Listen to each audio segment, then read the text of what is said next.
Unless you want to sit right there.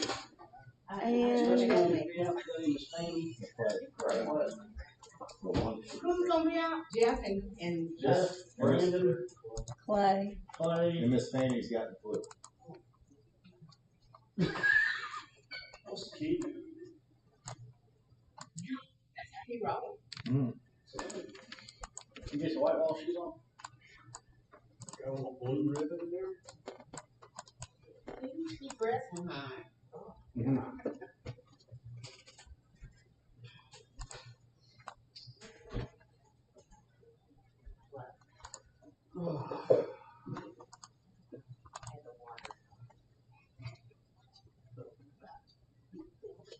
I don't know how you use my phone.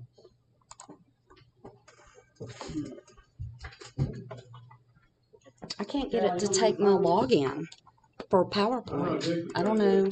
I will. Thank you, sir. Dick, were you gonna do the finance? Are you using SCWA.com? Steve, well, I've used both of them. I did. That's good. Steve, do you have a second?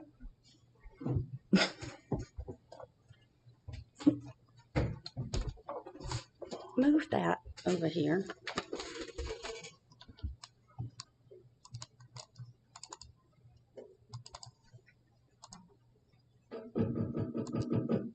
I had to minimize it. Okay. Thank you. I appreciate you.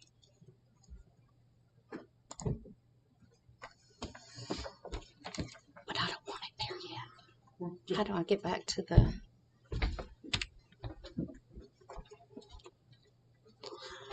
Thank you. Shovel ready to launch. Yes.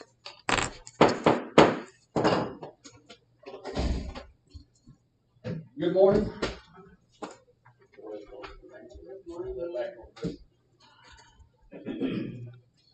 I'd like to call the regular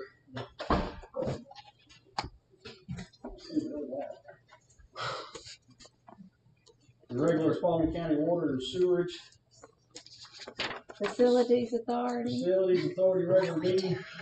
We're going to talk about that in a minute. Regular meeting September 17, 2025.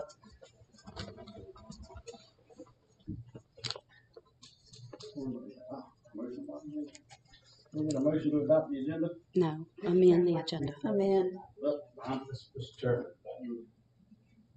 we have a couple of additions here. There's one addition now. So let me make that motion. Mr. Chairman, I move we amend the agenda to add item number 4 under new business. That item is to discuss the proposed legislative amendments to our code. I got a motion to amend the agenda to include item 4 under new business discussion or discuss proposed legislative amendments. Do I have a second? Second. A motion and a second. All in favor, please raise your hand. All opposed? Now I second Glenn's motion to approve the agenda. I have a motion to adopt the agenda as amended. Do I have a second? Second. Well, I'll have a second. All in favor, please raise your hand. All opposed? Please stand for the invocation, followed by pledge the flag by Lord. Our Father, we thank you for this day.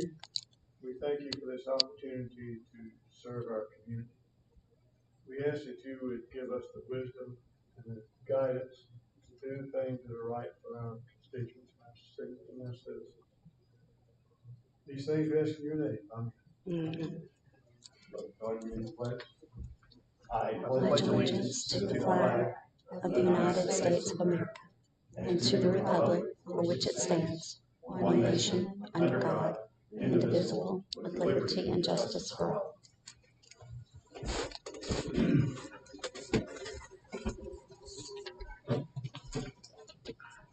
Anybody sign up for citizen comments? Nope. Moving on to minutes. Consider approval of the August 20th, 2025 regular scheduled meeting minutes and executive session minutes. Can I get a motion? Yes, I move to approve. I got a motion. Okay, I can't. a second. All in favor, please raise your hand. All opposed, unanimous. Consider acceptance of the following September 3rd, 2025 Planning Committee meeting minutes, September 10th, 2025 Finance Committee meeting minutes. Mr. Chairman, I move we accept those minutes. Second. Motion in the second. All in favor, please raise your hand. All opposed? Unanimous. Moving on to general manager report.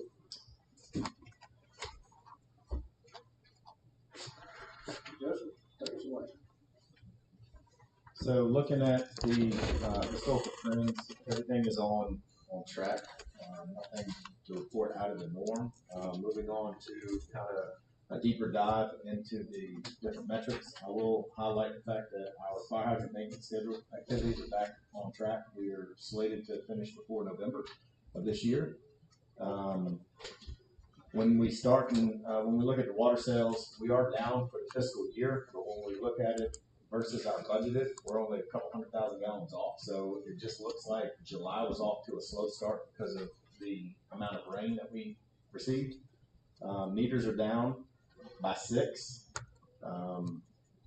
And for the month of August, our actual sales versus budgeted sales was over our budgeted volume. So everything is looking good from that standpoint. Going to our project updates. Regarding the sewer, construction activities have commenced at both the lift station and the plant site.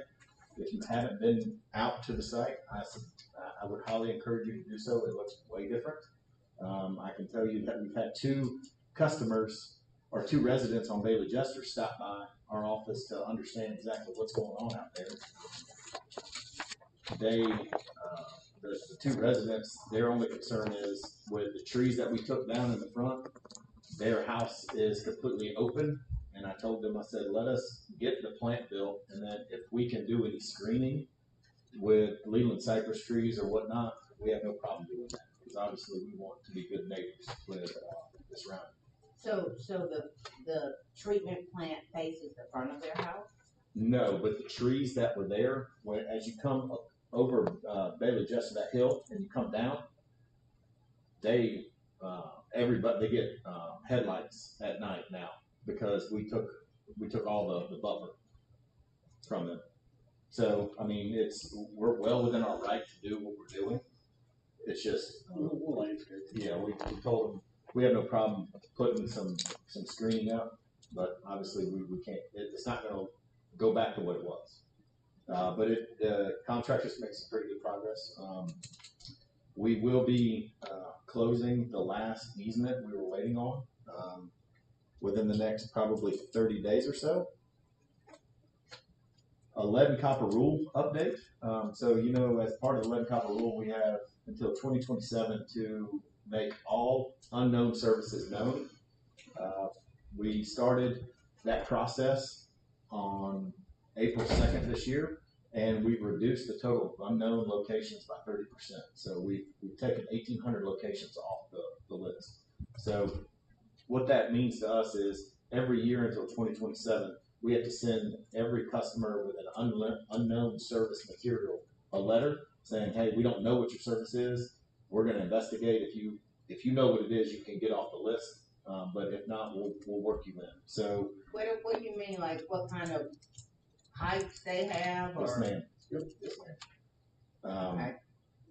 And then we have added the SCWA water system feasibility update. We'll talk a little bit more about that in new business, but we received the preliminary technical memo from Garver on the assessment, and the study that was done in the 80s, we've been able to poke some holes in it where a lot of the numbers that we thought we could see aren't gonna happen. So meaning the sustained yield of the reservoir that was proposed. I'll provide more information on that in a couple of minutes. Other than that, the water authority we're on track. There's nothing out of the norm.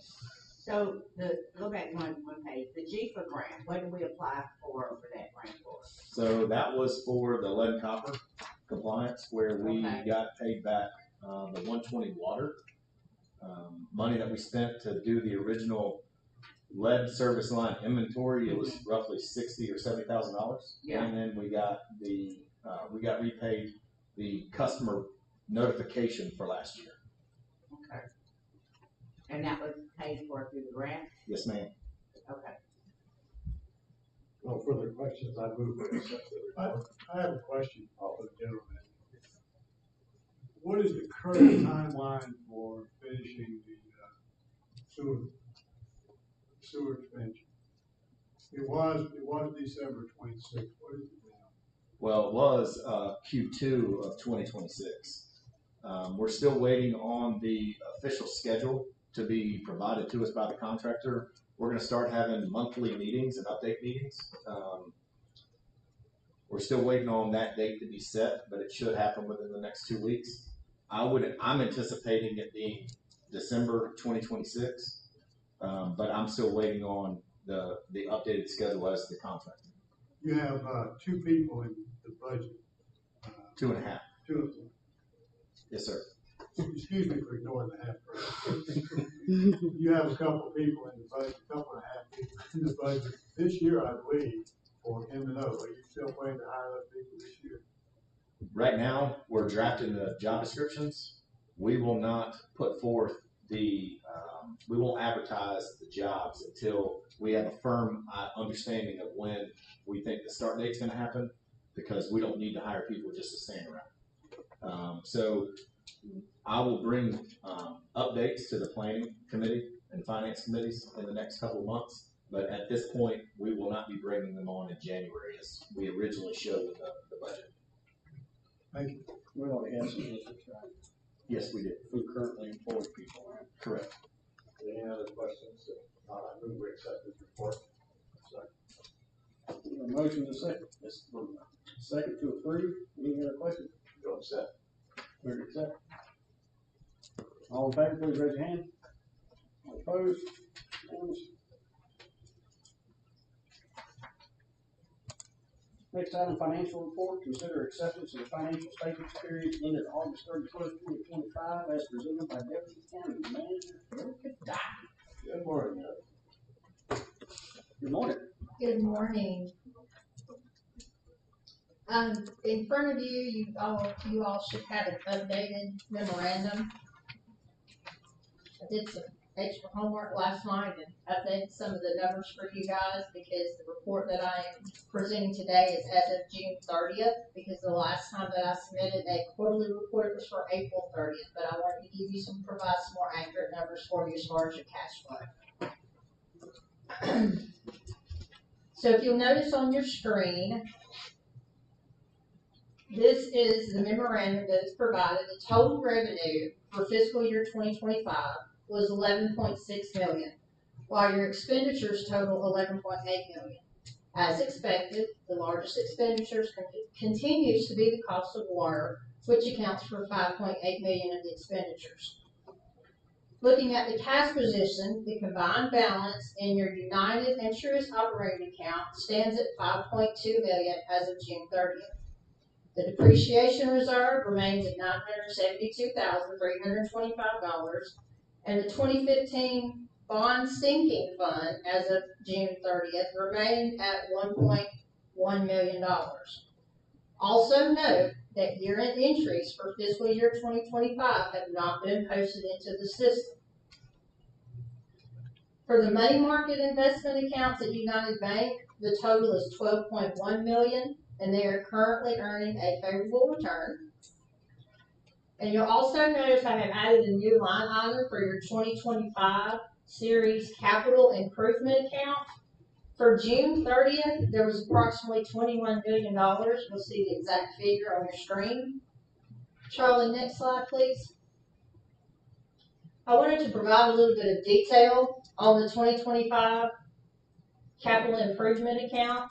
You'll notice on June the 18th, the bond proceeds were provided for $21.2 million, And then there were several disbursements that were paid out for the bond closings.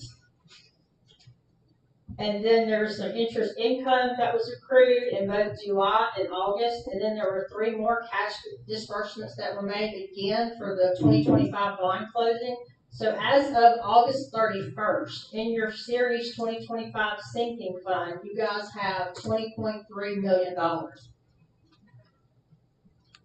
Next slide. Wait. Oh, sorry, go back.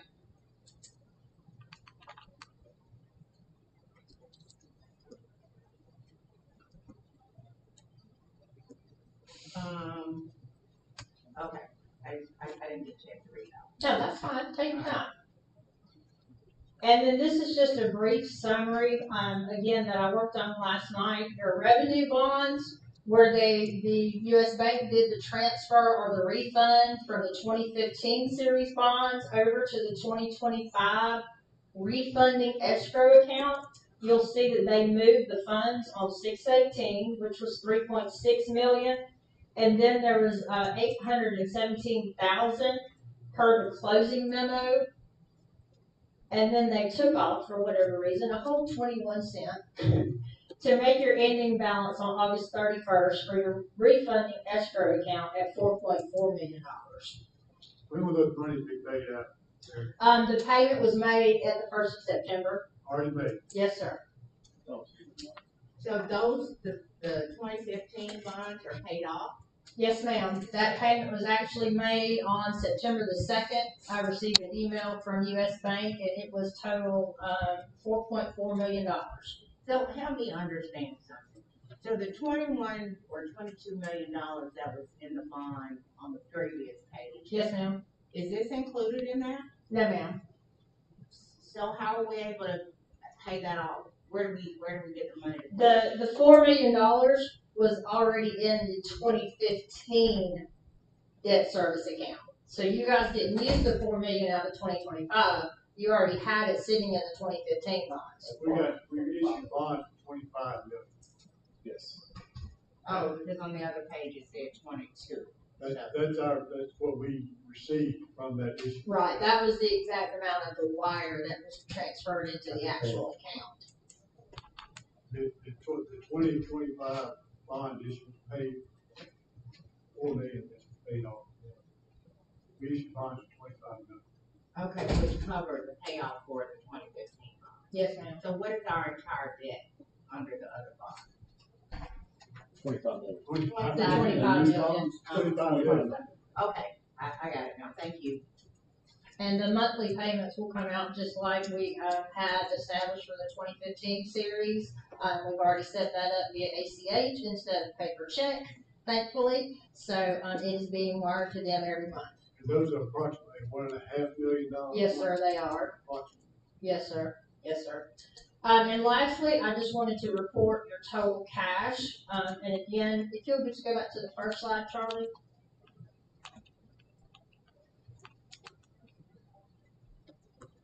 Your total cash as of fiscal year 2025 stands at $38.4 million.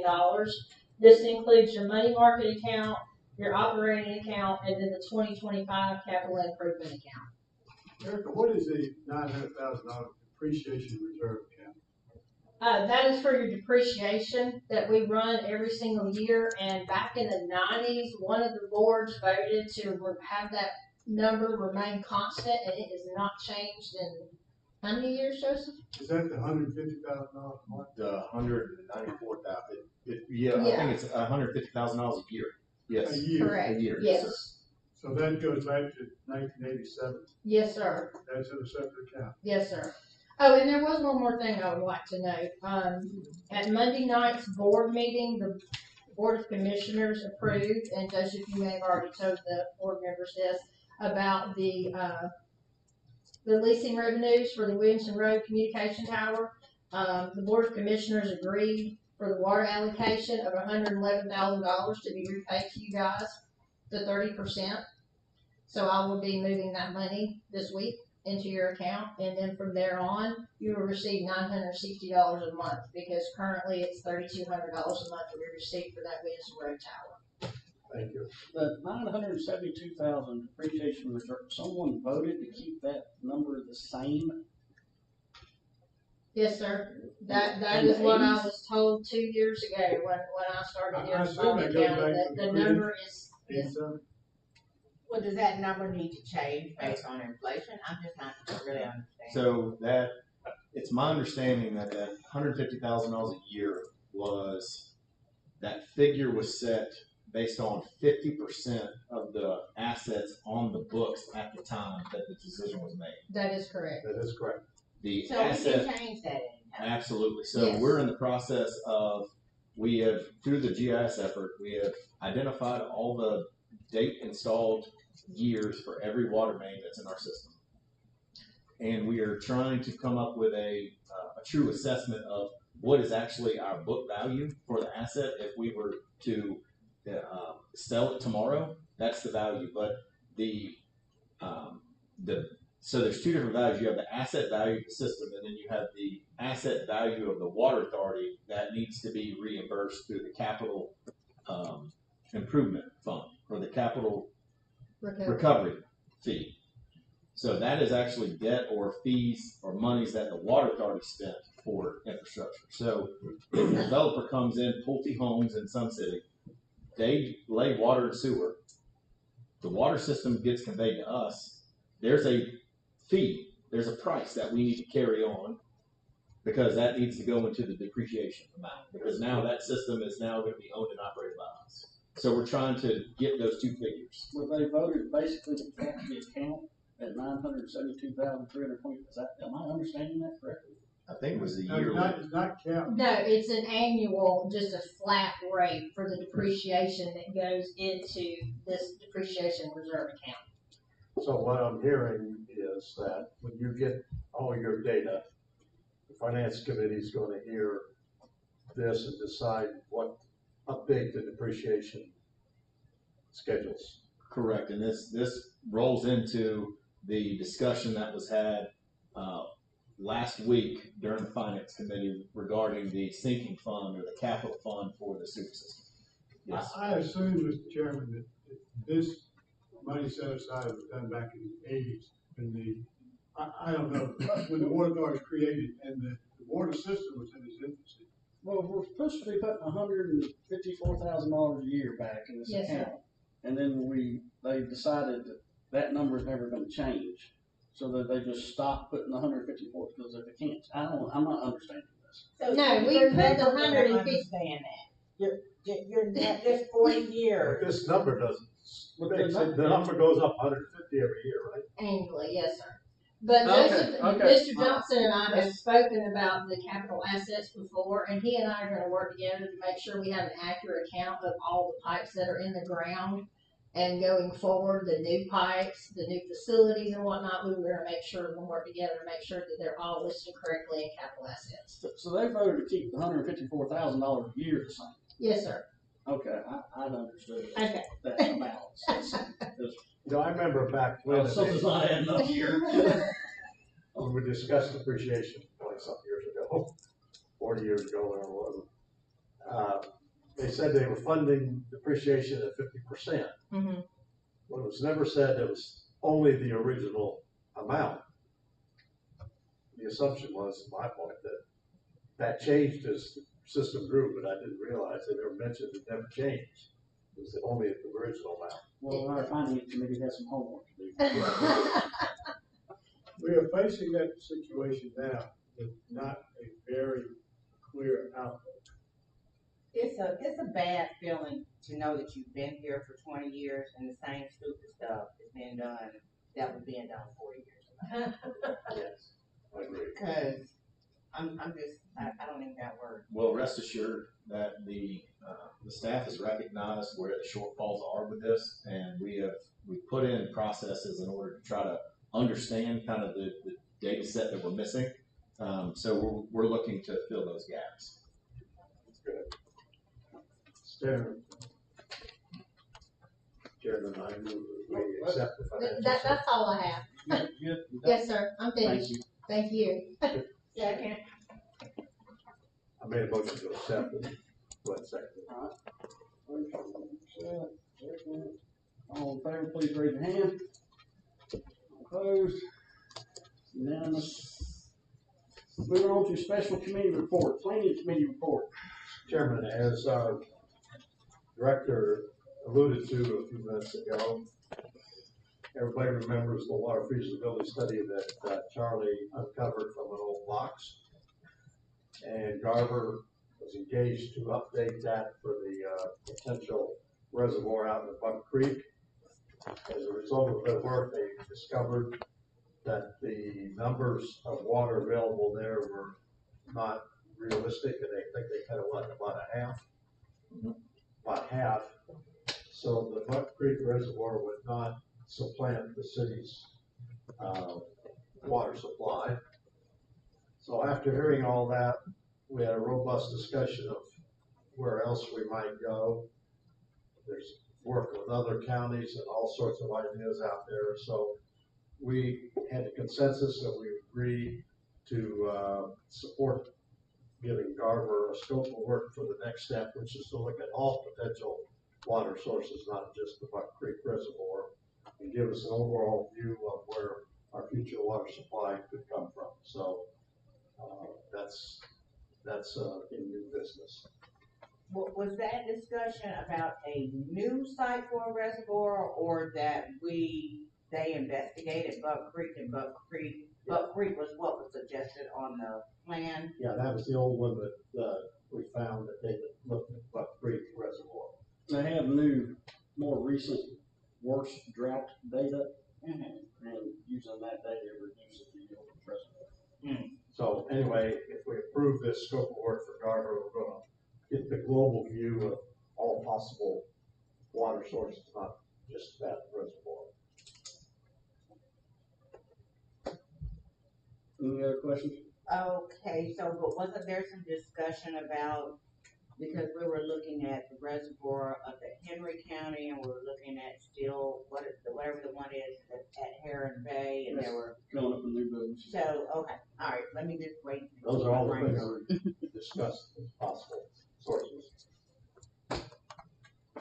Finance committee? Motion to accept the planning committee report. We have to accept it? No, we don't have to accept it. Okay. Finance committee report?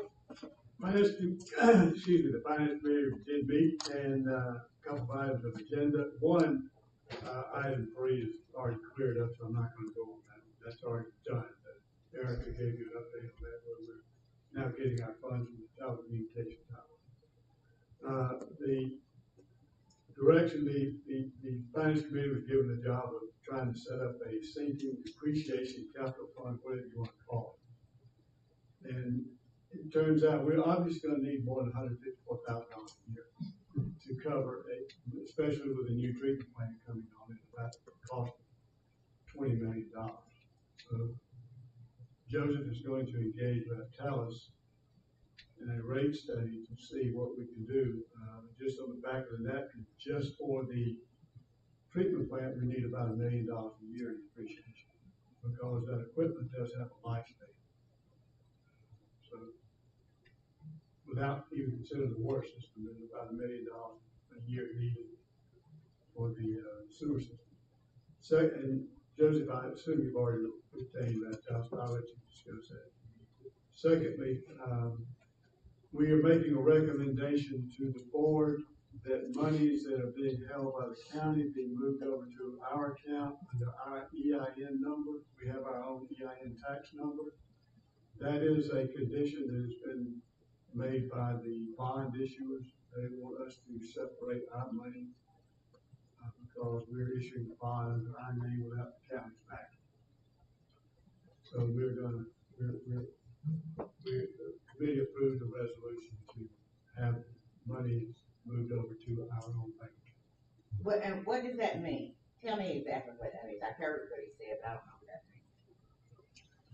So Joseph, during the bond issuance, Caroline Lofton with Murray Barnes and Finister uncovered that the water authority actually has our own tax ID number. It was always, in my understanding and everyone else's understanding, that we never had our own tax ID number. So when this was discovered, it was during the closing process where Caroline reached out to Erica and said, no, that the accounts that are established as trusts need to be in our tax ID number. And thankfully, Erica stepped in and was like, well, if that's going to be the case, we're not going to be able to close the bonds when we needed to by June 18th.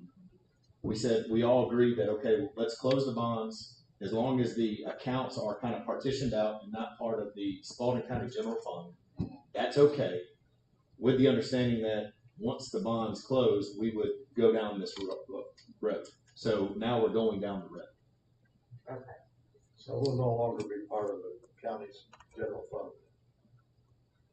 fund. And that's fine with me. I'm just trying to understand what that actually entails. So, great question. Cal and myself met with Fulton and Kozak, an accounting firm. Was it late last week? Yeah, Friday. On Friday. And we are actually going to get a roadmap from that firm to kind of show us what things, what dominoes need to fall in the process in order to do that. And I have, as part of the meeting, both the meetings, I asked Joseph to dialogue with Steve and Eric on how to come up with an acceptable way, the easiest way for both parties. Now, this is something we're required to do because of bond. Absolutely correct. It's a requirement. It's not an option. Okay, thank you. Moving on to new business. As we just discussed. Oh, wait a minute, hold it. I'm still back there. I wanted to know what safety funds were. Cal mentioned something about safety funds. I know that all. Sinking. I think it was sinking. He said Sinking fund. sinking funds. That's a depreciation or capital. Oh, I thought you said safety, and I'm like, when do we start needing a total safety? I'm sorry if I didn't. Okay, now, I'm sorry, Dick. Moving on to new business. So is that tax ID number situation going to affect your guys' payroll? So that's Our true operation? in preparation for the meeting in the Finance Committee, I sent Erica a couple of questions regarding how will it affect her and her team's day to day when it comes to governance, any type of assumed responsibilities that now come into play. It looks like there are going to be some challenges that have to be overcame when this happens, and that's when it became really clear during the Finance Committee that this is more than just a simple opening accounts and the tax ID number.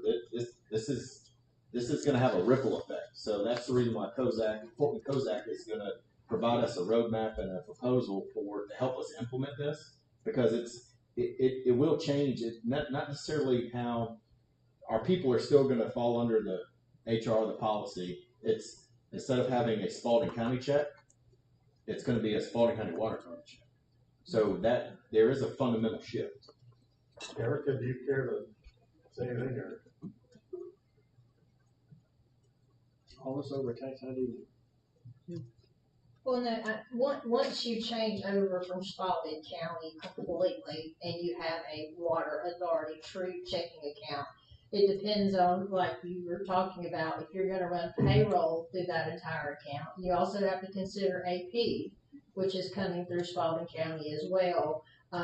Your department would have to initiate a transfer for whatever the dollar amount is that the county pays for the water authority. Mm-hmm.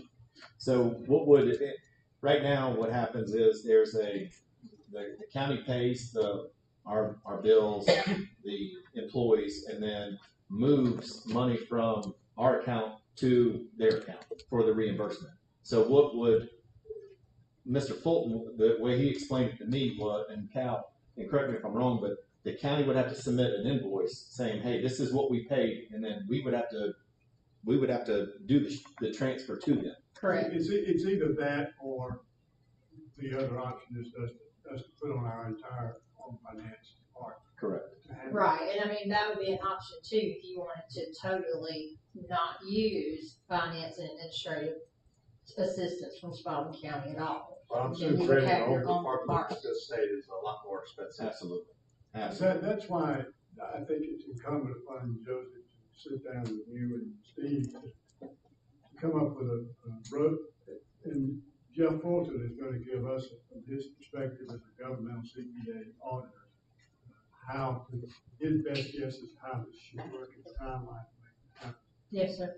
And Joseph needs to sit down with you two and figure out the best way to make this happen, the time frame that we can do it. I don't see it happening before July 30th, 2027, from my perspective. And I would make that suggestion too, because of the way the fiscal year falls, it could probably be, I mean, while you're doing the roadmap, just go ahead and anticipate at the end of the fiscal year. That would probably be the best way to do it, so that way none of the payroll or any of the finances get skewed You got, by moving it around. you got payroll, you got retirement, you got Right. taxes, you got, Accounts payable and everything such as that. Because if you do all that moving around in the middle of fiscal year, you risk, the financials and whatnot being skewed and not correct. So basically what you're saying is that the end game is going to be, we will have our own financial accounts, but unless we hire a finance committee, a financial department, the county will still manage our stuff for us. Per the intergovernment agreement that we have with the county, we lease the facilities here. We lease support services from finance and HR and the administrative staff and BOC, right? So in that agreement, it does state that we can start clawing back some of these responsibilities, and there's ways to do that. In order to have this discussion, I wanted to know how it was going to affect their day to day, and it appears that there will be some day to day changes, and I think we need an expert to come in and kind of help lay this roadmap out, because if we have to set up a finance software and we have to have staff and we have to start it's way more than the $60,000 a year that we pay the how county much, for. Yes, sir. how much is Tyler? Just saying, y'all will have to pay more. When we launched it, it was, I want to say $800,000 or $900,000. 8 or 9 just for the financial software. Yes, Right. sir. And When we first launched it, but that was for the implementation and everywhere. And then our annual software maintenance is $279,000. So 800, 900 to launch, 270,000 annually for Yes, sir. social support. But that includes the payroll module, everything associated with HR. That includes everything associated with finance, the cashiering part, bank reconciliation, business license. Yeah, we had a lot of modules combined in there when we did our software We package. would only have a single module. Well, if you were intended to do HR, you would have to have the payroll module as well. I take that back, you're right. Yeah, But in order for us to make a clean separation, as clean as we can, we would probably want to have, if we have set up a finance department, we'd have to run Tyler too. We would want to run Tyler as well. well, based on my experience with what I've utilized with Tyler, I really like it. It's user friendly. So far, it's the best accounting program that I have seen that I have worked with in my career. Do you have a dedicated person for input? We have several people that do it. There's one dedicated person that keys in just geo entries, and then multiple departments key in or will be keying in their cashiers. We have not went live with the cash receipts yet. So like Charlie puts in her cash receipts for the water authority. A couple of ladies from community development will put in their cash receipts, leisure services, and so on. So if I understand this, our money will come out of your account, your own account, but we will then reimburse you and say you just transfer money within that account from our name to your name. We have to actually transfer money from our account to your account. Same thing, only. Yes, sir, separate because account. it's my understanding because you guys would have the separate tax identification number, I would not have privilege to view that under the same, like right now, I can see all of the Spalding County accounts that we currently have with Truist, unless, of course, the general manager gave me access. Yeah, you to could those give her accounts. that permission to do that. And he and I could initiate the transfers that way. So Would you prefer transfer or check writing? transfer. And the original discussion was not to say, hey, we're ready to separate. It was to understand if we needed to set up our own accounts and our own tax ID number, what is the ripple effect? And if you were asking me my opinion, I think we get Fulton and Kozak to propose a roadmap. We bring it through the committees, let everybody understand what all's involved, and then y'all can make the decision at that time. Sounds good. We move ahead. One more question. Yes, sir. You about to be in charge of this finance department. What? You about to be in charge of this finance department. Write a check. That's What what does I'm this do here to the for. I don't county's bond rating? I'm sorry, sir. Will this affect the county's bond rating, pulling 25 million out of your funds? No, sir. That's separated anyway. Right, Okay. the water authority is separate anyway, as Yeah. far as the audit, and with Moody's, it's separate. But they would not count that as part of your asset. No, they do not. All right, did I make a motion to approve this? We haven't even moved on, hang on, I gotta move on to new business first. No, you don't, yeah. Got We're that. still at Cal's report. I'm done. Me too. First item under new business, consider approving a resolution to move Spalding County Water Authority funds from Spalding County's operating account into a new account as required by the issuance of Series 2025 bonds. Mr. Chairman, I move we approve that resolution with the understanding this will be done in due time when appropriate, right? Not tomorrow. I'll second it, cause I have a question. I have a motion and a second for the question. I thought we just said we were gonna have whatever name that Jody just named to come back and give us a roadmap. We are. And that is what, so I think this is kicking off a series of events to do what we have to do by the bonds. I think that's why Dick's resolution did not put an end date on it, to know that. This satisfies the bond people that we're moving forward. yes. So we are moving forward. We will get Fulton and Kozak to provide that roadmap. We will take it through the committee process, and when the board is completely educated on the process and understand everything that's going to be entailed, that's when it would happen. If y'all, It sounds like we will be complete with it July of 2027. That's correct? July 1, yeah. July 1, So it's gonna be 2026. actually done at the end of this week. Yeah, July 1, 2026. It'll happen by June 30, 26. Yes, sir. That's pretty quick. Does that answer your question? Oh, boy, I feel Lay super down bad. this phone. All in favor, please raise your hand. All opposed? Unanimous.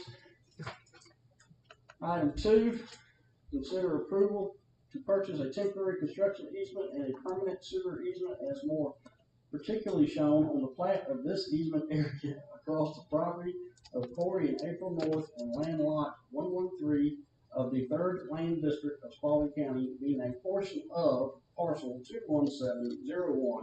217-01032-285 Wani Road, in the amount of $20,000 plus the installation of gates at either end of the permanent easement area. Upon closing, petition for condemnation in rem against the property will be dismissed, and the money paid into the court will be returned to the authority. Okay, this settles the potential condemnation we're working on, and I move that we approve this. Second. And there's nowhere else. Nowhere else. There's in rem on it. And I did write it, so I got a motion to second. Follow All in behind. favor, please raise your hand. All opposed? Unanimous. That's the last easement we need. Everything for else- line A, correct. There's still an air gap from the force main where our, From the High Falls, it's a gravity sewer system, from High Falls Industrial to our section.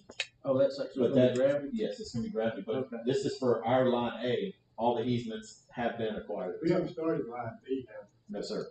No, we actually removed it from the property. But we need the easements. From construction, the design was done, and our land acquisition team is still trying to acquire those easements, because we will eventually need them. Line B, they're trying to acquire those now. Yes, sir. The intent for line B is that cost will be moved on to the developer. If someone wants to develop and come across that way. But we're gonna get the easements and have That will be a forced main, though, correct? No, that would be gravity. Gravity there as well. Yes, sir. gravity to the inflow pump station. That's one of the reasons we're having such a big piece of Corey North property, because it intersects there. Yep. A&B intersects there to the inflow pump station. Or lift station, I guess that'd be the same call.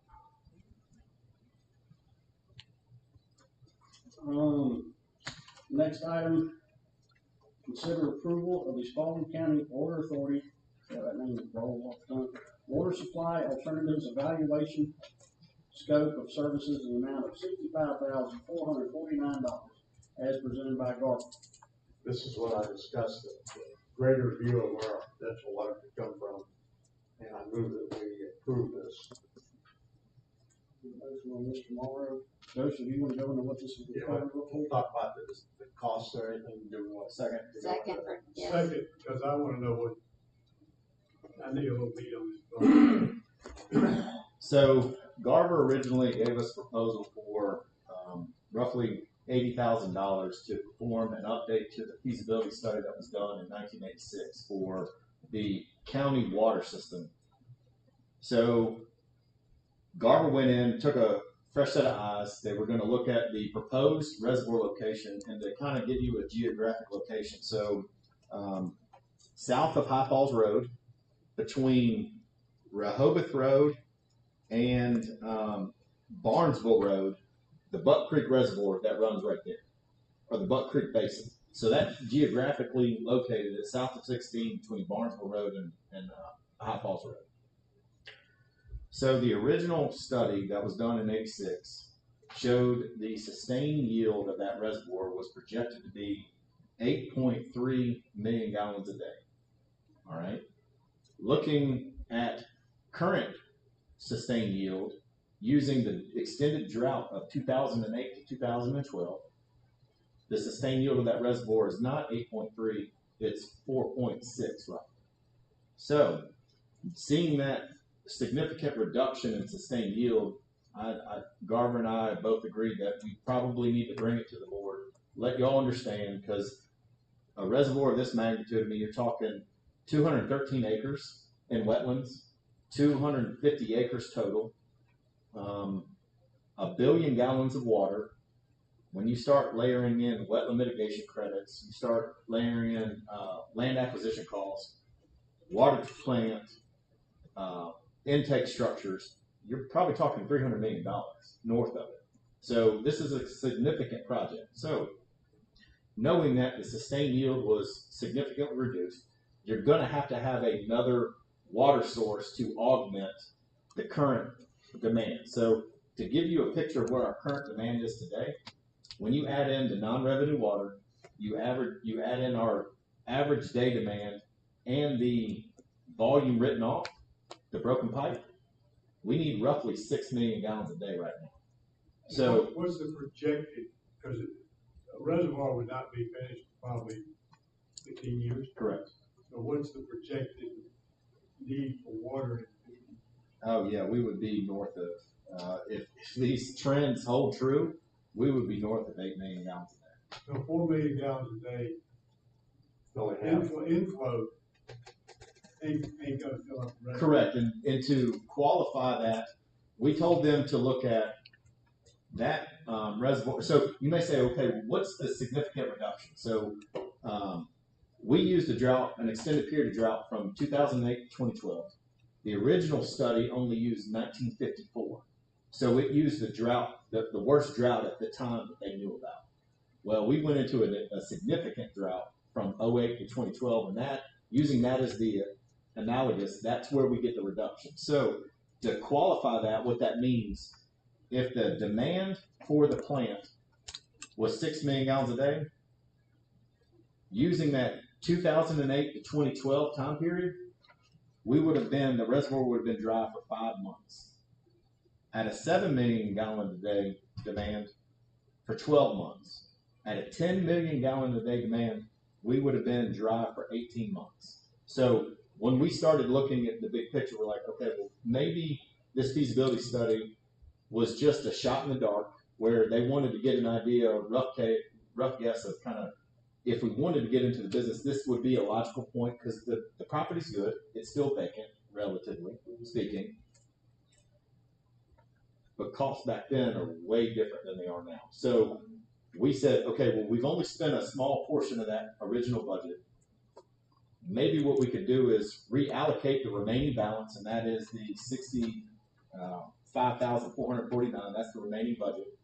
Let's reallocate it to a feasibility study that was kind of similar to the sewer system, where we take a fresh set of eyes, we look at all the available options to us. Is it additional wholesale connections? Is it partnering with other jurisdictions to increase their reservoir volumes by raising dams? Is it a joint effort where you have another jurisdiction that is looking to get in to build a reservoir where we can partner and pull water from that? So this TOF kind of looks at it with a fresh set of eyes. We will then go through the same process, whittle it down, meet with the boards, have some workshops, bring you our findings, and then there will be a next step to take it to the next level where we find the best solution and then we start attacking it at that point. So this is going to be a multi-stage approach project, but it's going to, at the end of this feasibility study, we truly will know what our options are and what the best option is. The simple answer is go look at everything and see what options we have all around us. Yeah, very part into that reservoir in the county when we had opportunity. Well, there very well could be a possibility of that, of actually building this reservoir and tapping into somebody else's reservoir. Is it We may feasible? need more than one reservoir. Is it feasible for us to look at buying Hedge Creek from the city? I mean, every option is going to be on the table. Obviously, if we take 45 million gallons a day out of their system, Steel Branch was able to supply everything they needed when they drained Hedge Creek. So if you take another 4 or 5 million gallons a day out, they don't need Hedge Creek. Now they use Hedge Creek basically as a backup. As redundancy. We could go on it quite a while, but in our committee meeting, we discussed all the possibilities of this Garver contract. Let them look at everything and see where we could go. But doing something like negotiating with the city to buy Hedge Creek would be out of their scope of things. Correct. What would happen is during the feasibility study, they would identify these different options. They would provide some pros and cons of each. Then the board would actually direct saying, well, we like this idea, or let's investigate this a little more.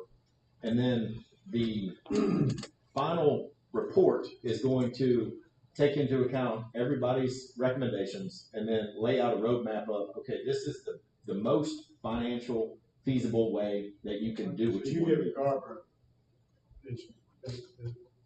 instructions to look at everything. Joint reservoirs, buying a reservoir, tying into other systems, everything. We're looking for the most economical solution we can find before we have to negotiate. I don't think that what Joseph just said, I don't think that reservoir potential area is viable. 4 million gallons a day. In my opinion, you can't spend $300 million for half the water you need. For 4 million gallons a day. Yeah, you would have to have another water source to pump out of in order to replenish. There's not another water source there. I mean, there's We don't there's know. some adjacent. You just, how far do you have to go? It's just pipe and pumps, right? We can't go to the. Yes, right. So anyway, No, there's actually a bigger area south of that. There's a bigger basin south of that, and you don't have to pump further or you put plant. A lot of utilities around us have multiple reservoirs, and we may be in that same position if we want to be totally self-sufficient. I'm not saying that's the most economical solution. What? all right, so Very few have just one reservoir. we have a motion to let government sort all this out.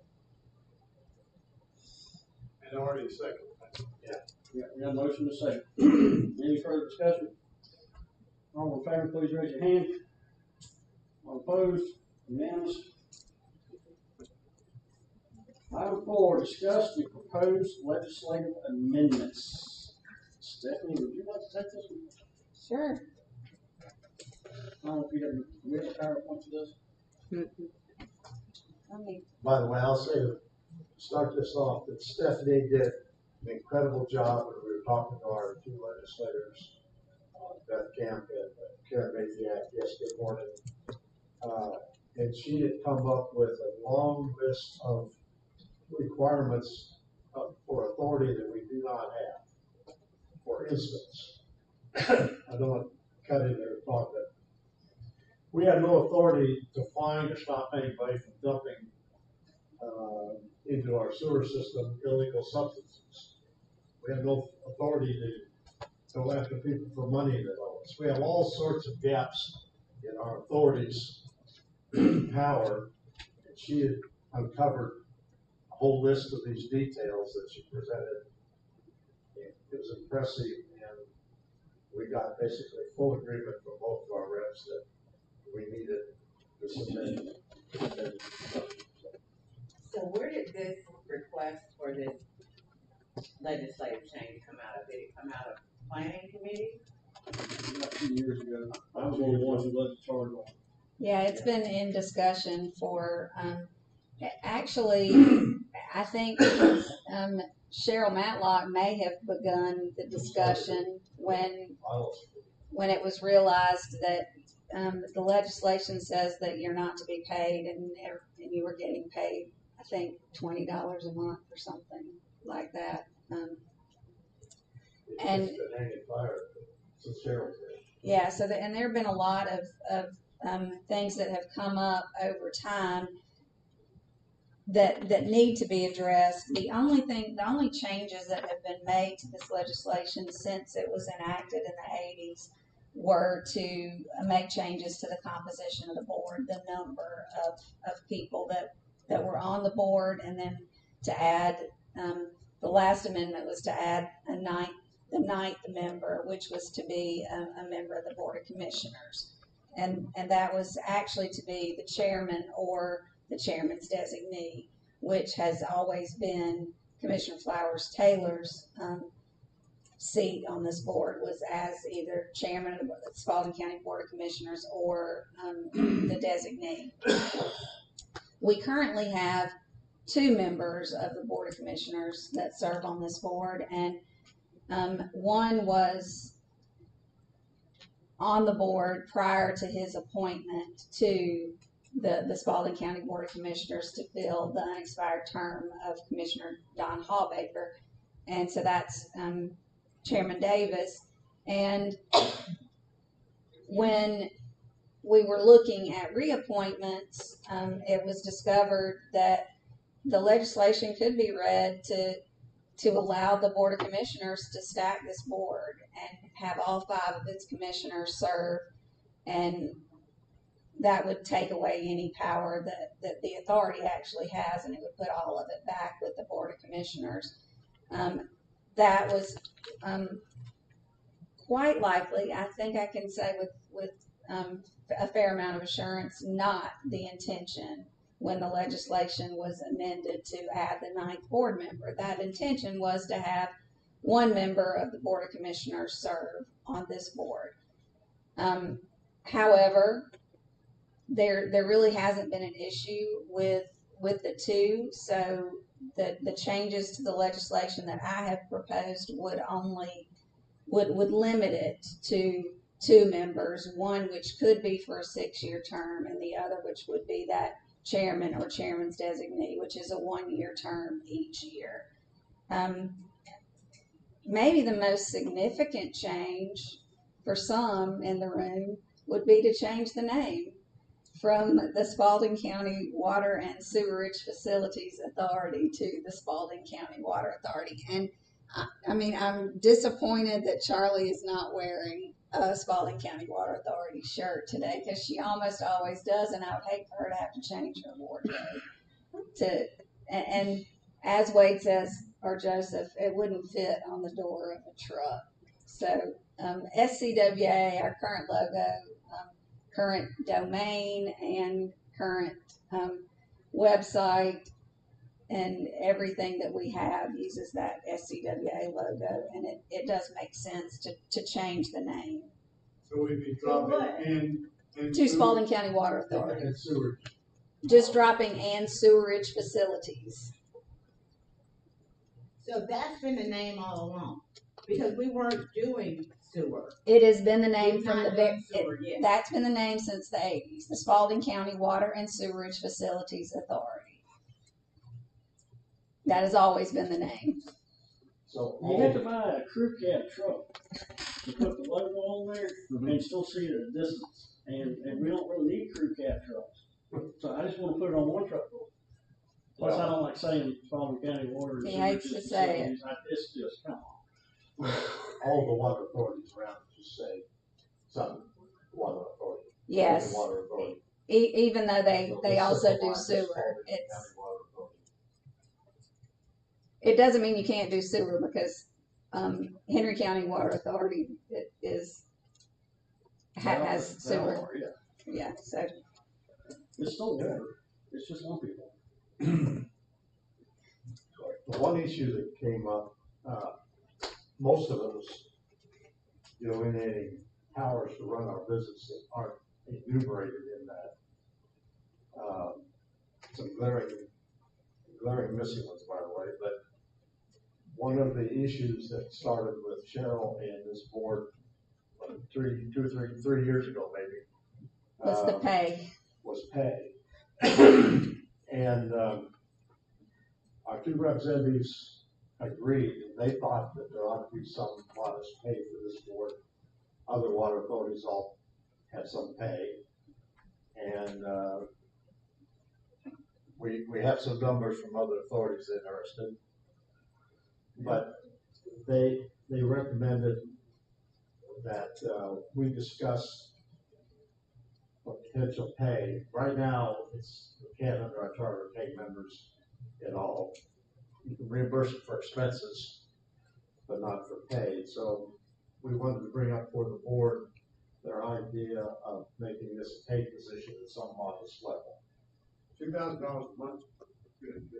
Well, I've thought about Make this the highest paid one in the state, I think. Yeah, we're the best. Well, I'm gonna throw out something for discussion, let's get this going. After listening to their discussion, they agree, they just wanna see this proposal put into the amendment while they're at it. I think we ought to, if we want to set a pay, it ought to be four items on it. One is that there's my opinion, there's a modest base monthly pay, so much for serving. I think there should be some additional remuneration for authorized committee attendance and work. They also believe that the board needs the ability to increase this pay for inflation and kind of keep up with the times without going back to the legislature. And 4, we all thought that there ought to be a cap of some kind so that any future board doesn't go crazy paying themselves. So those are things we need to discuss. Also included in this legislation is some teeth to enforcement. So just a quick overview of what's included. The name change, regulatory and operational powers will be expanded for the water authority. Financial mechanisms enhanced for infrastructure funding. Enforcement capabilities strengthened to ensure compliance, and that's really one of the very important factors, because at this point we don't have any teeth whatsoever to enforce even non-payment. We can't file liens. We don't have any means of enjoining very bad behavior. Industrial pretreatment violations, illicit discharges. We have, if they can just do it, there's nothing we can do to stop it. Okay, so I understand what you're saying, but why isn't that driven by us just creating policies that dictate what that is? Your legislation needs to grant you those powers in order to do it, and you don't have those powers. So what does the airport authority do when they have these kind of situations where people violate, they come out and ride on The airport tarmac. authority, so there are FAA regulations that they have to follow. There are GDOT rules and procedures that they have to follow, and then the city of Griffin has ordinances that are also in play. Okay, so I hear what you're saying, but I'm not understanding why the city of Griffin has ordinances that reflect what happens at the authority. How are what they create? The airport is located within the city limits of Griffin. Right, but it's owned by the county and the city. It's not owned by either the county or the Right, city. but I'm saying it's funded by the county. as co-sponsors, yes, Okay. that's correct. So I hear what you're saying about these different rules, but clearly to me, you're saying that we don't have the authority to create policy. No, I'm not saying that you don't have the authority to create policies. I'm saying that your legislation gives you no enforcement capabilities for any policies that you might create. For instance, if somebody walks off and leaves some big power bill, we can't take them to court, we can't force them to pay. Why? We don't have the power. You don't have that authority in your But if you have an legislation. agreement with them, why couldn't you litigate to get whatever it is? We don't have an agreement with them. We have an agreement with the city of Griffin. Okay, but we get water from the city of Griffin. Yes, ma'am. Okay, so they're the original source. If somebody walks off and doesn't pay the bill, they're not paying the bill to the city of Griffin, correct? No, they're not paying. They're not paying the us. bill to us. The city of Griffin sends them the bill, but they're sending it on our behalf. They collect for us, but we can't force anybody to pay. You're still our servicer. That's- That doesn't change. Is that Okay, I understand what you're saying. I know I'm looking like a deer in the headlights, but I understand what you're saying. I just don't understand how the state can create an authority with statute and you have no authority to do anything with it. They did. Well, we you're- had submitted the paper to state, they approved it and didn't give us authority. Yeah, I mean, honestly, your legislation has, a lot of words about your ability to issue bonds. Whereas a lot of other legislation that you might see has a paragraph that basically gives you amorphous bonding powers. Instead, yours goes on for pages and pages about every single little detail about issuing bonds, but it doesn't include any enforcement and it also doesn't include, it includes your ability to contract with the city of Griffin and with Spalding County, but it doesn't even give you broader authority to contract beyond that. I mean, it is just another example going back to the 80s and probably later than that of short-sighted legislation. And your amendments, as I said before, have done nothing other than to increase the size of the board. So, Stephanie, we got part of one of your proposals. You kind of caught me when you said we don't have the ability to contract with anybody following you.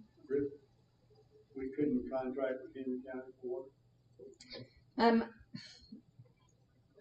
I would actually be very hesitant to do that after my most recent review of the enabling legislation, because it specifically mentions the city of Griffin and Spalding County. It doesn't go any further than that.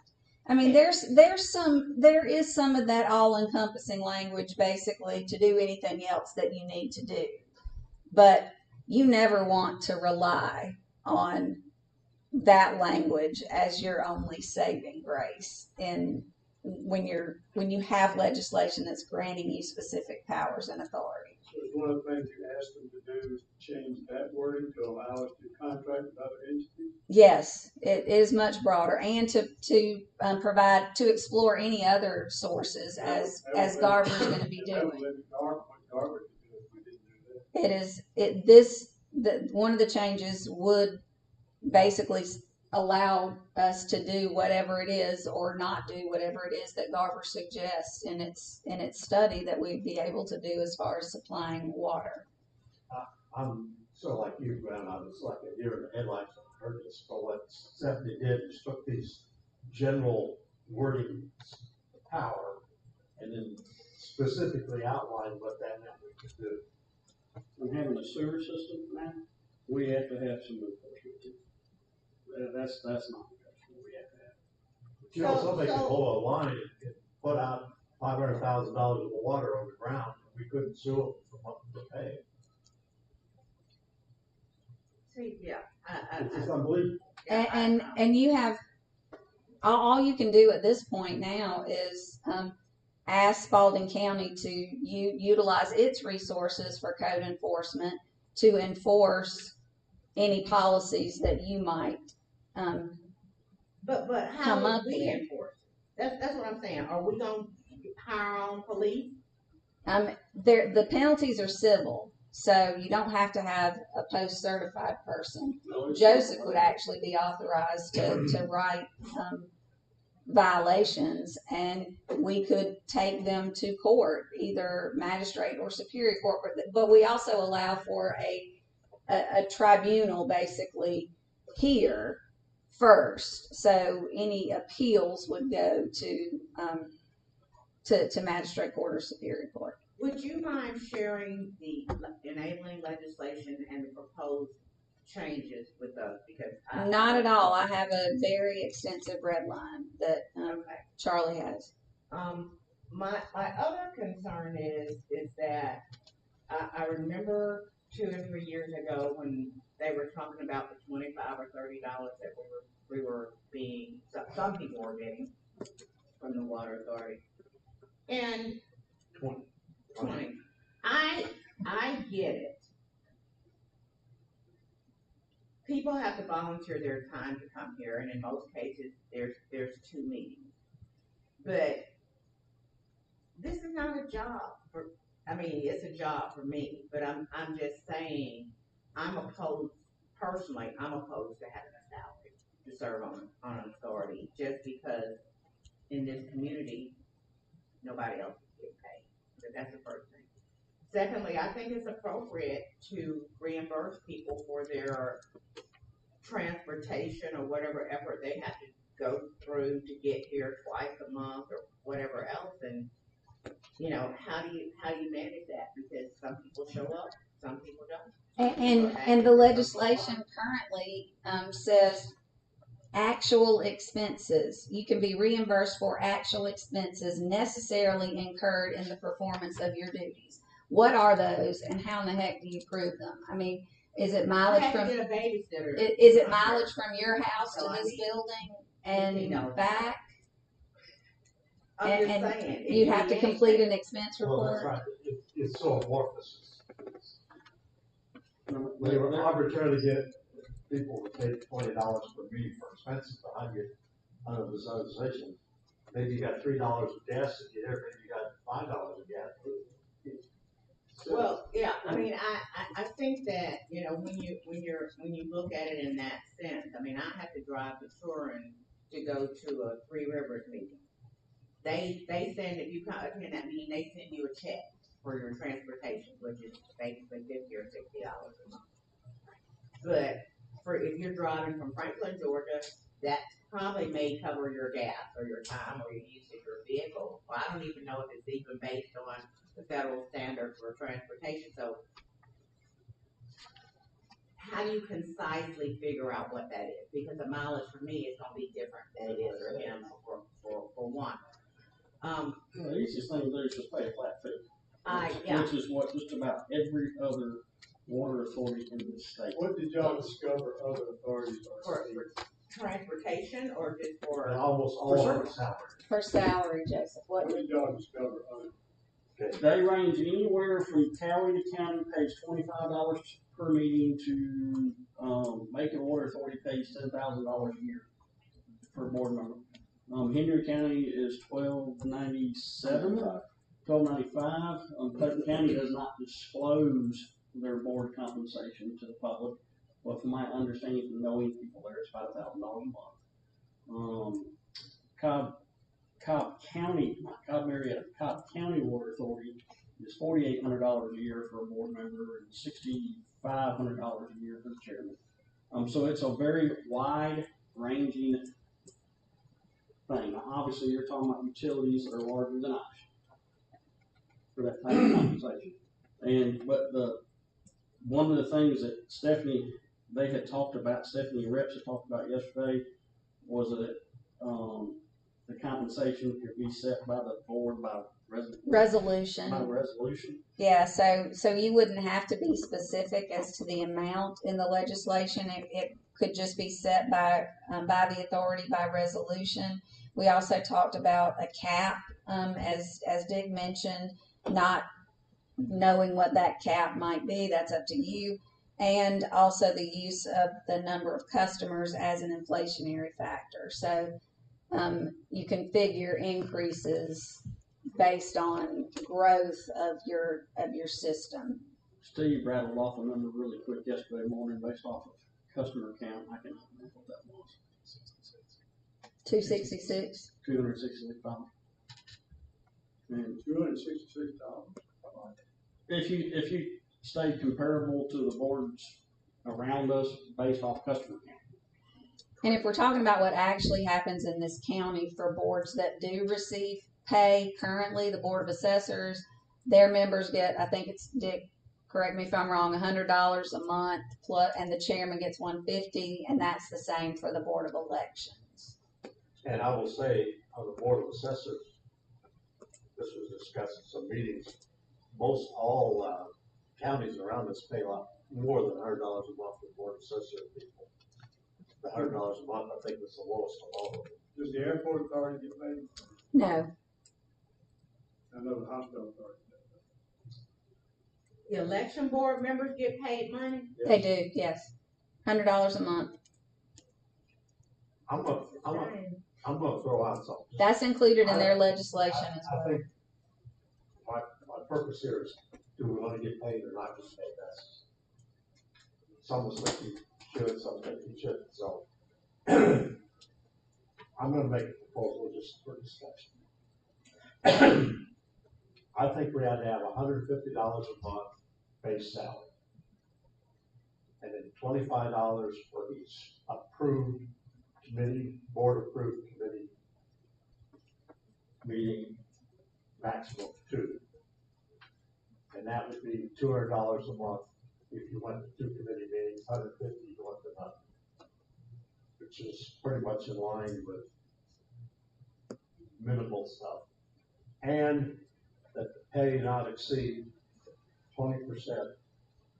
Some of the other boards use percentage of commissioner pay, not exceed 20% of the lowest paid county commissioner.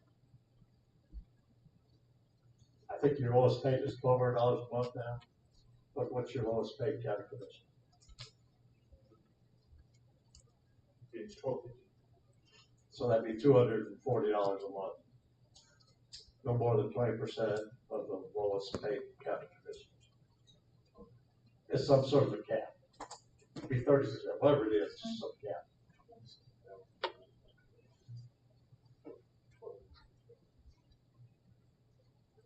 So That's a sort of minimal pay, but it is some pay for time spent. The reason I think it's important is because it's hard to get a lot of business people on these boards because they have to, if you're a plumbing contractor, you have to give up time that you could be earning money, and you have to come here. And this board is a 6-year term, so you're making a 6-year commitment when you agree to serve. So that proposal would be 150 to 200.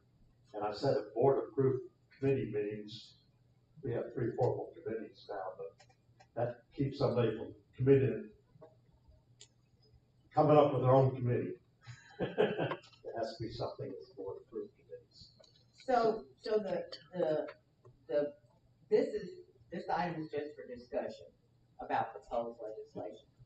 Well, Is this gonna be an action item? We're gonna have to action it. It will need to be an action. it will need to be an action item next month, because we wanna have it to our representatives, so that we can run an ad in mid-December, and it can be one of the first items that they propose, when they go back into session in January.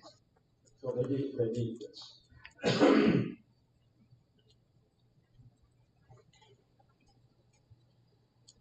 So, Well, I'm sort of ambivalent about pay or no pay. However, it personally costs me money, even though I'm supposedly retired, I have a business. yeah, And it probably cost me somewhere in the neighborhood of close to $1,000 an hour to come here to meet. So I can see where it's important for compensation.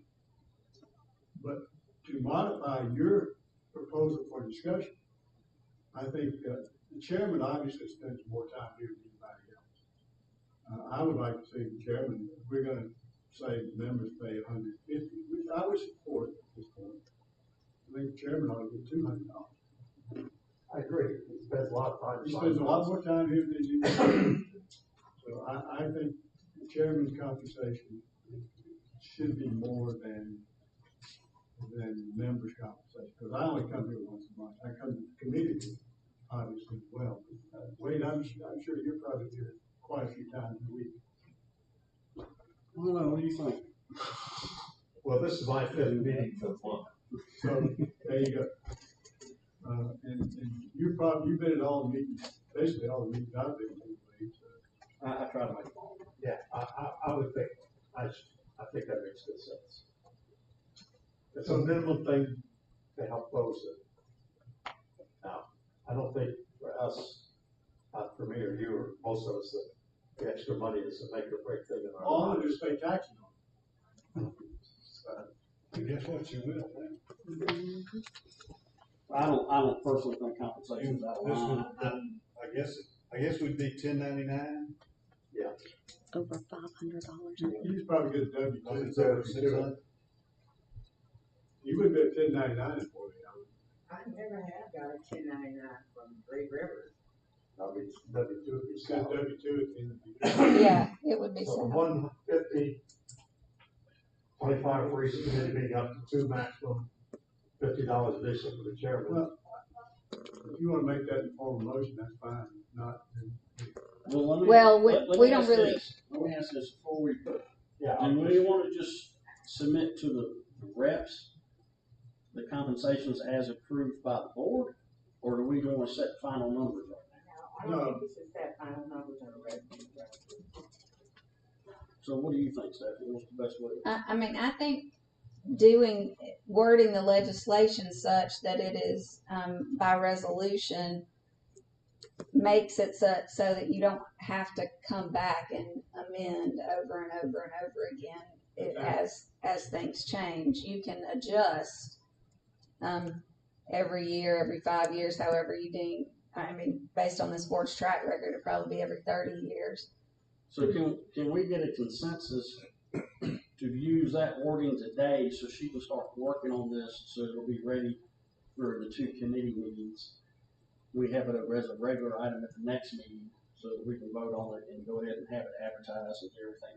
Because they're trying to get on the consent agenda in January is what they're trying to do. do you have to wait for the legislation to enact before we can vote on anything?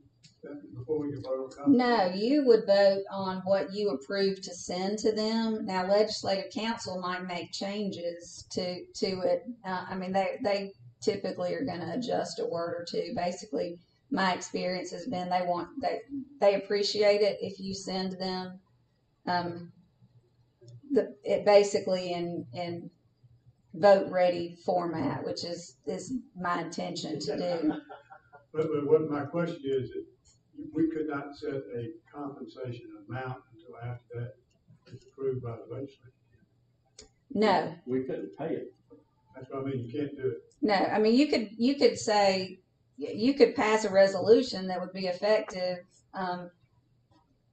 fiscal. I mean, you haven't budgeted for this, so it would need you'd have to decide how you're gonna, What, And how would that hit our budget?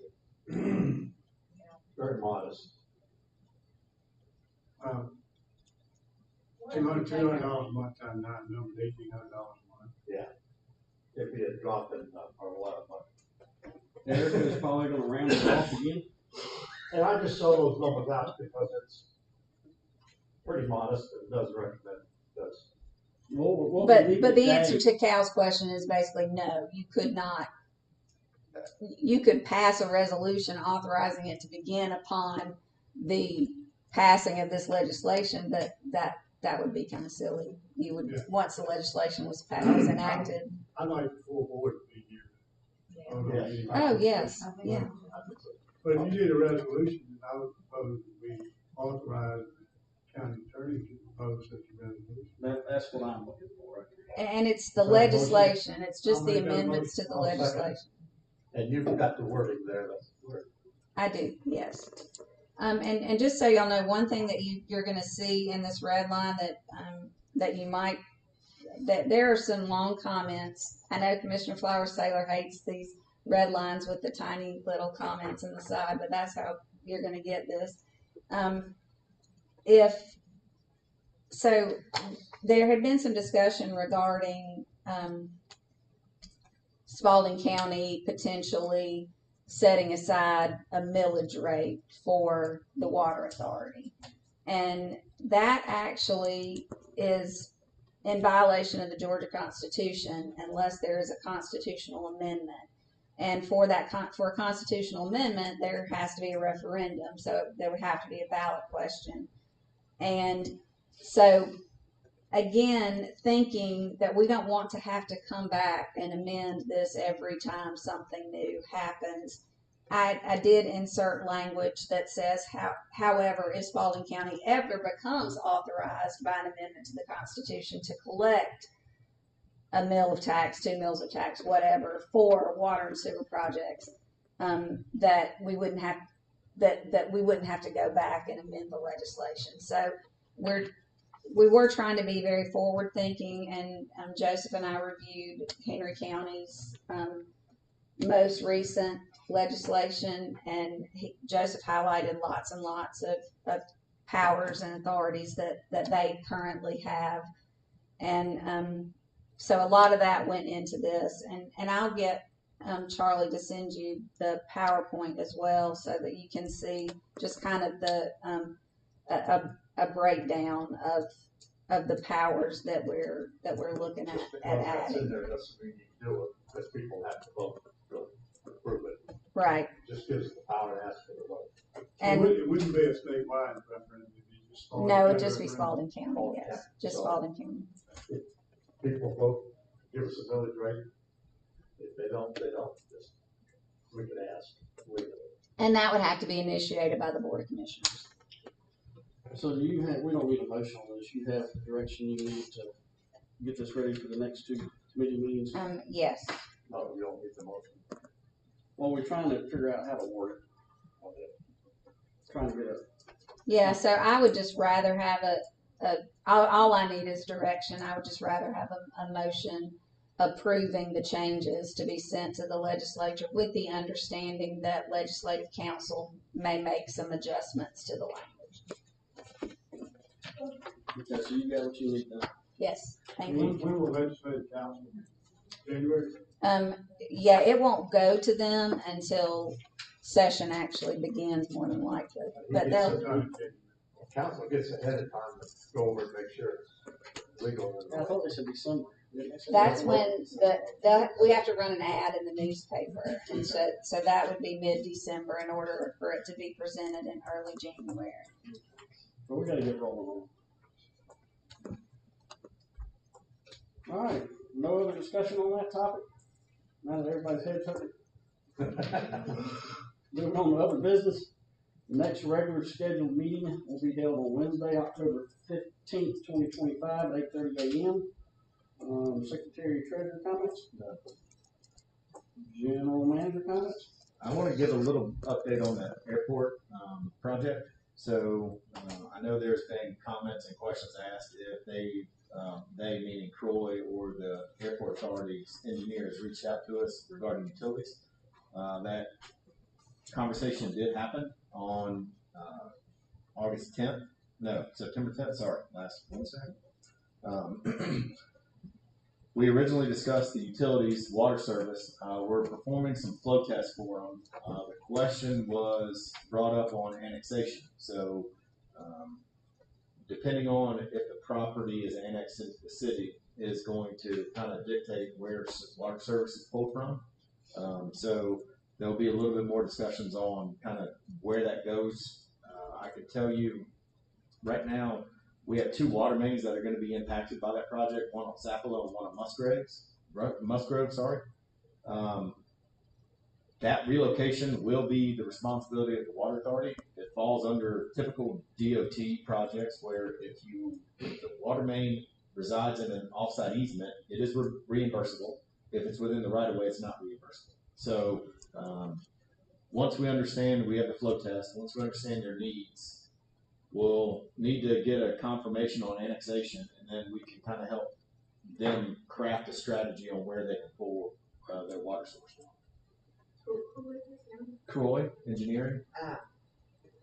I will say this, during all the initial MOUs with the county and the city agreed to all this, and to deed the property to the authority and create this, the understanding was in writing that the city would annex it and furnish the utilities. Because at the time, this county had no sewer or any interest in doing any of that. So it's in the initial signed paperwork, so I don't think there's any, we're not gonna annex out there. But the question is, for me, is that the county did not have the authority to convey those services to the city, not the water service. I'm saying. They have the right to agree to them to annex, but they don't have the right to give up our water service. Well, they gave up their sewer service area. Well, they don't have the right to do that either. So that's the thing. What is the purpose of annexing? The airport authority, the airport itself. Tax dollars. Well, Doesn't the county still get the tax dollars? the county still gets the taxes. They fight annexing for no purpose that I can see, because the city has to provide fire and police and services, and the county gets the tax anyway, so it's a windfall. I get all that, So why would but the I'm city just want to saying, annex?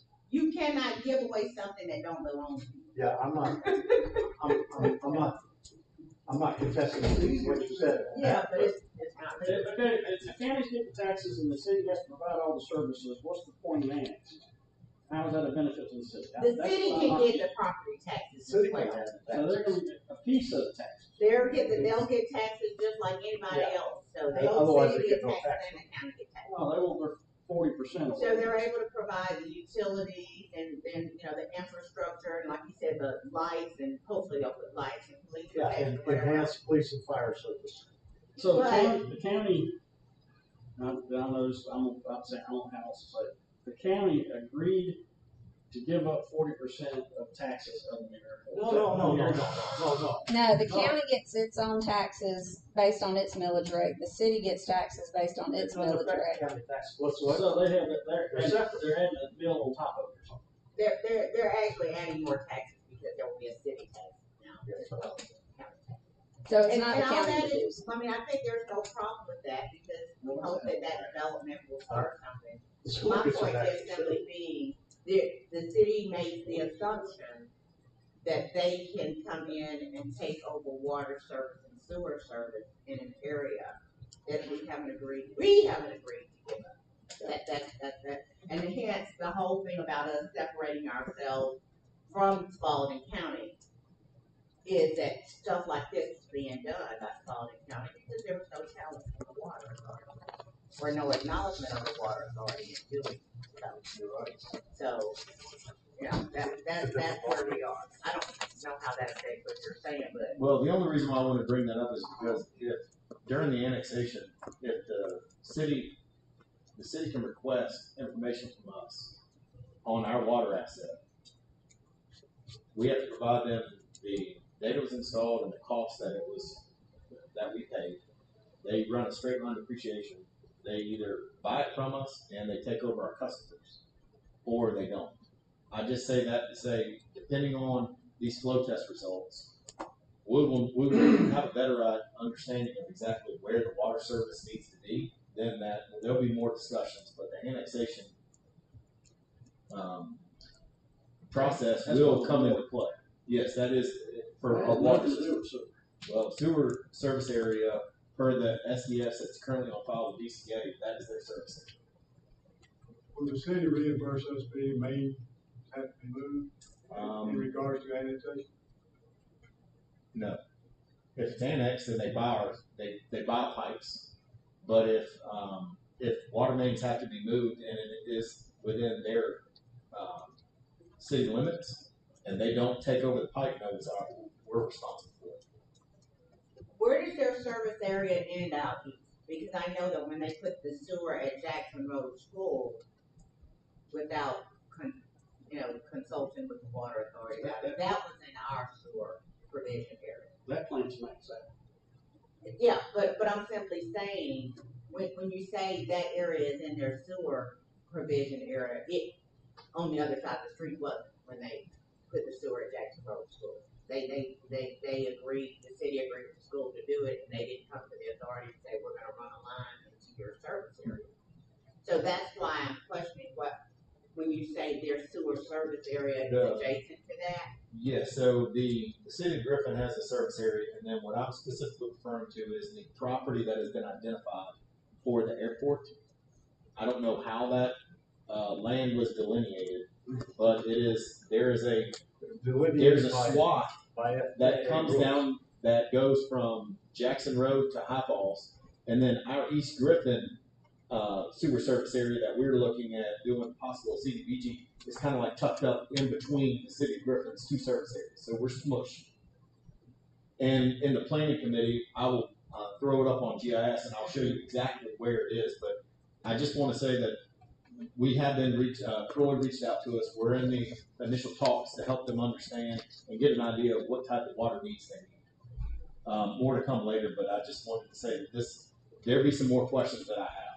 I mean, I think incidences like this are defining moments for us, because this is where we discover stuff that was done, quote unquote, for us that really didn't benefit the authority. No, it hurts. Yeah. So I mean, not to challenge the city or even to challenge the county, but I think we have to be very intentional as we make our moves forward, because what we do now will make a difference when we hit this problem on the other side of the county, or further north or further south. You're right, because at the time the county sort of just took charge and said to do this, there was no consultation with the water. No, and the county deal was beneficial for us, not necessarily. No, what it was acted upon, we've always had them since we created the authority to govern jurisdiction and unincorporated. So personally, I would see a hard line drawn. I do not want to pay to move water mains that are turn around and annexed, and that's not recover our money. And if there's anything we can do to thwart it, I would openly say I would like to pursue thwarting it. Because regardless of who's getting the tax money off the airport, it ain't gonna change the fact there's no airport there. Yeah, don't stick it to us. The airport authority is an independent authority. And I know we can serve it cheap. But that's all I have. Authority member comments, Cal? None. Wayne? Yep. Nope. No. Motion adjourned? Motion second. All in favor? Aye. We're adjourned. I mean, I always,